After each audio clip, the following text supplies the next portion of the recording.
ठीक। सत साहिब बंदी छोड़ सतगुरु रामपाल जी भगवान की जय हो। परम पिता परमेश्वर सतगुरु रामपाल जी भगवान के चरण कमल में हम सभी सत्सेवक भाई बहनों का कोटि कोटि दंडवत प्रणाम। पुण्यात्माओं, संगत जागृति अभियान के तहत आज हम भाई बहन यहाँ पे बम्बई में हैं और हमारे गणेश दास भगत जी हैं, उनकी भगवती है, उनकी बेटी है छोटी वाली, ये दो बेटी ये हैं, एक बेटी ये है उनकी। बारिंदर से महेंद्र भगत जी हैं, कांदीवली से हेमंत दास हितेश दास भगत जी हैं। तो मालिक ने दया कर रखी है। आज बॉम्बे में सात संगति भी है कल्याण में शाम को। तो अभी हम यहाँ पे आए हुए हैं भगत जी के घर पे। भगत जी बोले भगत जी रास्ता अगर वही है तो आप इधर आने का और थोड़ा परमात्मा का भंडारा हो जाएगा, मालिक के रमेन इधर कर लेंगे बैठ के। तो भगत जी के घर पे आए तो थोड़ा सा आपको राहुल भगत जी दिखाएंगे। भगत जी का ये घर देखिए आप पहले चारों तरफ से अच्छे से देखिएगा पुण्यात्मा। एक बहुत बड़ी एक शिक्षा है उन भाई बहनों के लिए जिनको परमात्मा ने लाखों करोड़ों अरबों दे रखा, फिर भी वो संतुष्ट नहीं है।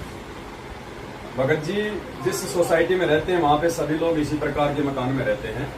परमात्मा की जो वाणी है ना कि घर तो 3.5 हाथ घना तो पूर्ण 4, इससे अधिक जो चाहता उसको नहीं विचार। तो ये परमात्मा की उसी वाणी के तहत है। बहन जी है, बहन जी किसी हॉस्पिटल में काम करती हैं अपना। भगत जी अपना ऑटो चलाते हैं, इनका खुद का ऑटो है, ये अपना ऑटो चलाते हैं। परमात्मा की भक्ति कर रहा है पूरा परिवार और अपना गुजर बसर बड़ी आसानी से कर रहे हैं, बड़े प्यार प्रेम से कर रहे हैं। और देखिए पुण्यात्माओं, ज्यादातर सात संगतियों में, चाहे वो गुजरात में हो, चाहे बंबई में हो, चाहे राजस्थान में हो, ये परिवार वहां पे सात संगतियों में जाता है। इस स्थिति में क्योंकि ये जिसको ज्ञान हो जाएगा फिर वो रुकता नहीं है। तो पुण्यात्माओं, परमात्मा की एक वाणी है कि कहाँ चुनाव मैडिया लंबी भीत उसार और काल पड़े भूलेट ना तेरे ऊपर जामे घास।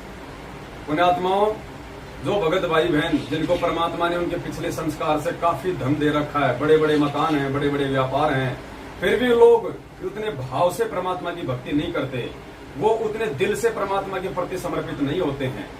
उनके अंदर वो श्रद्धा, वो भाव परमात्मा के प्रति वो नहीं है जो परमात्मा चाहते हैं। तो इस परिवार को देख के हमारे जो भगत भाई हैं उनको एक शिक्षा लेनी चाहिए कि भाई मालिक की वाणी के अनुसार कि साईं इतना दीजिए जिसमें कुटुंब समाओ, हम भी भूखा न रहे साधु न भूखा जाए। बस इतना ही मांगिए परमपिता परमेश्वर से। और भगत जी के केवल 4 जो है बेटियां हैं, इनके कोई पुत्र नहीं है। हालांकि हमें तो परमात्मा ने ज्ञान से समझा ही दिया है कि बेटा बेटी सब एक समान है परमात्मा के मार्ग में ज्ञान होने के बाद में।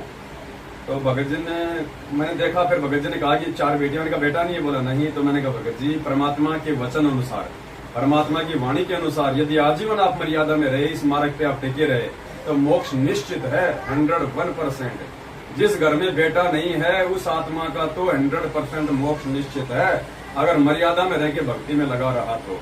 ऐसा नहीं है कि जिनके बेटे हैं उनका मोक्ष नहीं हो पाएगा, उनको भी मर्यादा निभानी पड़ेगी। लेकिन भक्ति करते करते वो झटके नहीं आएंगे। जिसके बेटा नहीं है उनको वो झटके नहीं आएंगे।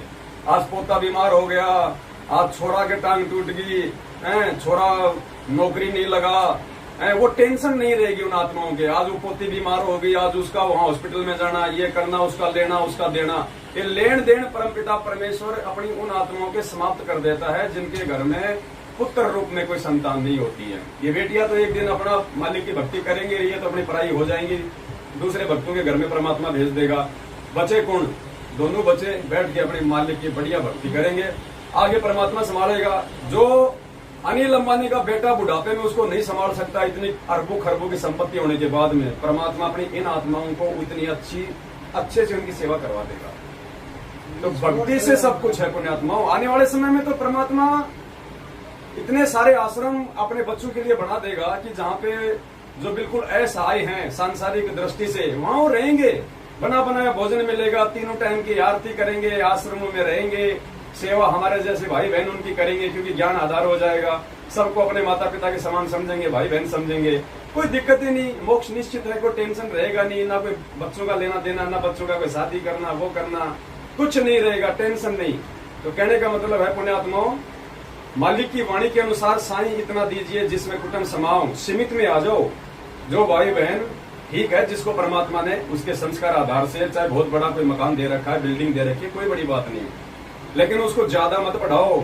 परमात्मा कहते हैं ज्यादा बढ़ा हुआ है तो उसको सीमित ही करने का प्रयास करो। अगर भगवान चाहिए तो परमात्मा को यदि वो प्रसन्न करना है तो कबीर सागर के सरलार्थ में परमात्मा ने लिखा हुआ है कि पुण्यात्मा 13वें पंथ में आने के बाद जो आत्मा सिंपल सादे मकानों में रहेगी, बिल्कुल अपना ईमानदारी से अपना रोजी रोटी करेगी, वो परमात्मा की नजरों में बहुत अच्छे भगत माने जाएंगे। समाज में ऐसे लोगों की ही आने वाले समय में इज्जत होगी।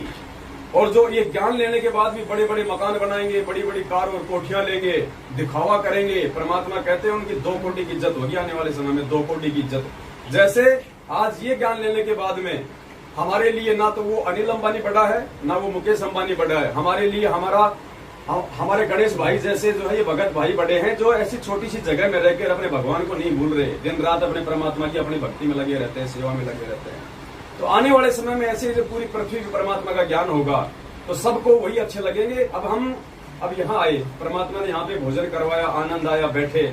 अब ये आनंद पुण्यात्मा यदि हम अनिल अंबानी के घर पे जाएं और वो यदि हमारे को पानी के जहाज में बैठा के भोजन करा दे, यहाँ जो आनंद आया इसका 1% भी नहीं आ सकता वहां पे, क्योंकि हमारा वहां पे भाव नहीं है। मालिक कहते हैं इष्ट मिले और मन मिले, मिले सकल सबरीत, कहे कबीर वहां जाइए जा रहे संतन की प्रीत। तो हमारे भाव तो वहां मिलेंगे जहां हमारे भगत भाई हैं।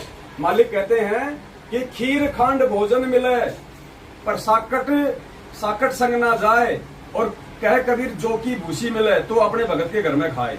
भगत के घर में अगर रूखा सूखा भी आपको खाने को मिल रहा है तो परमात्मा कहते हैं वो बड़े बड़े सेठों की खीर खांड से ज्यादा स्वादिष्ट और ज्यादा लाभ देने वाला वो भोजन है। तो परमेश्वर ने आज यहाँ दया करी, सभी भाई बहन यहाँ आए बीच में। अब शाम को हम लोग बम्बई के कल्याण में साथ संगति के लिए जाएंगे और बहुत बड़ी दया परमात्मा की। ऐसी आत्माओं को देख के हमारा भी परमात्मा में दृढ़ विश्वास हो जाता है कि ये परमेश्वर हमें भी ऐसी स्थिति में रखना। परमात्मा अगर हमारे भाग्य में भी परमात्मा यदि कोई मकान हो, कार हो, कोठी हो, परमात्मा उसको कैंसिल कर देना और हमें ऐसी जगह में रखना। ऐसी जगह का मतलब परमात्मा अपनी भक्ति भाव से जोड़े रखना। हमारे अंदर ज्यादा उथल पुथल कभी भी पैसा कमाने की, माया की दौड़ की, संपत्ति जोड़ने की, कार कोठी खरीदने की, परमात्मा हमारे अंदर ये भूख ना जागृत हो और थोड़े से में हम आपकी भक्ति करें और हम अपना गुजारा करें। और ऐसे रहेंगे पुण्यात्मा तो ही परमात्मा हमारा मोक्ष करेगा। ऐसी स्थिति अगर किसी की नहीं है तो परमात्मा एक दिन लेके आएगा, क्योंकि ऐसी स्थिति के बिना, हैंड टू माउथ के बिना पुण्यात्मा यहाँ से हम बेड़ा पार नहीं करवा सकते। हमें संपत्ति माया से दूर होना पड़ेगा, क्योंकि वो काल की बेड़ी है। धन हमेशा भगवान को बांध के रखता है पुण्यात्मा। इसलिए तो परमात्मा ने नरसिंह से 56 करोड़ की संपत्ति के भंडारे करवा दिए। आदम सुल्तान से परमात्मा ने राजपाट छुड़वा दिया। है कोई ऐसा जिसको परमात्मा ने जीरो से हीरो बना के कभी सतलोक भेजा हो? परमात्मा हीरो से जीरो बना के फिर उसको सतलोक भेजता, क्योंकि जीरो बने बिना जब तक जीव अपनी औकात को मिट्टी में नहीं मिला देगा, जब तक जीव अपने आप को जीव नहीं समझेगा, तब तक वो परमात्मा को प्राप्त नहीं कर सकता। और जीव अपनी औकात में उसी समय रहेगा जब वो हैंड टू माउथ वाली स्थिति में रहेगा और परमात्मा से ही हर संकट में, हर दुख की घड़ी में अरदास करता रहेगा, वो अर्ज करता रहेगा। तो बस ये थोड़ा सा संदेश परमपिता परमेश्वर ने प्रेरणा की तो आप भाई बहनों को दिया है। और सभी भाई बहन मालिक से ही प्रार्थना करें और बिल्कुल अपना लिमिट में रहें, अपनी सीमा में रहें। अपने बाल बच्चों को भी ज्यादा कोई बिरला टाटा के स्कूल में पढ़ाने की आवश्यकता नहीं है पुण्यात्माओं। सरकारी स्कूल बहुत है, आराम से केवल अक्षर ज्ञान तक अपने बच्चों को सीमित रखो। आप नौकरी के लिए, आपको जिला कलेक्टर बनाने के लिए, डॉक्टर इंजीनियर बनाने के लिए अपने बच्चों को मत पढ़ाइएगा अगर आप संत रामपाल जी भगवान के शिष्य हैं तो, वरना मार खा जाओगे, परमात्मा सोपोस हो जाएगा आपसे। बाकी मालिक की मर्जी है, मालिक खुद चाहे उनको डॉक्टर बनाए चाहे उनको जज बनाए, लेकिन आपके मन में ये इच्छा नहीं होनी चाहिए। और आप केवल बच्चों को अक्षर ज्ञान तक ही सीमित रखो। 10वीं बारी के बाद में बच्चों को बोलो बेटा भक्ति कर, अपना कोई काम धाम कर, बस इससे ज्यादा नहीं। इससे ज्यादा पढ़ाओगे तो जाहिर सी बात है आप नौकरी के लिए पढ़ाओगे, जो परमात्मा का विधान टूटेगा। क्योंकि आने वाले समय में ये डिग्रियां देख के काम धंधे नहीं मिलेंगे। आने वाले समय में आपकी भक्ति और आपकी मर्यादा देख के भगवान आपको सेवा देगा, क्योंकि राज किसी नेता का नहीं, राज परमपिता परमात्मा सदगुरु रामपाल जी भगवान का होगा। और भगवान कोई MA BA LLB की डिग्री नहीं देखेगा, भगवान ये देखेगा बेटा कौन सा मंत्र प्राप्त है, बेटा कहाँ तक की तेरी भक्ति है, मर्यादा में कितना है। तो पुण्यात्माओं बाद में परमात्मा नीचे लाएगा तो जोर आएगा, हम ज्ञान से नीचे आ जाएंगे तो हम भी संतुष्ट रहेंगे, मालिक भी हमारा प्रसन्न रहेगा। बस ये छोटा सा संदेशा था। सत्साहेब बंदी छोड़ सतगुरु रामपाल जी भगवान की जय हो। सत्साहेब।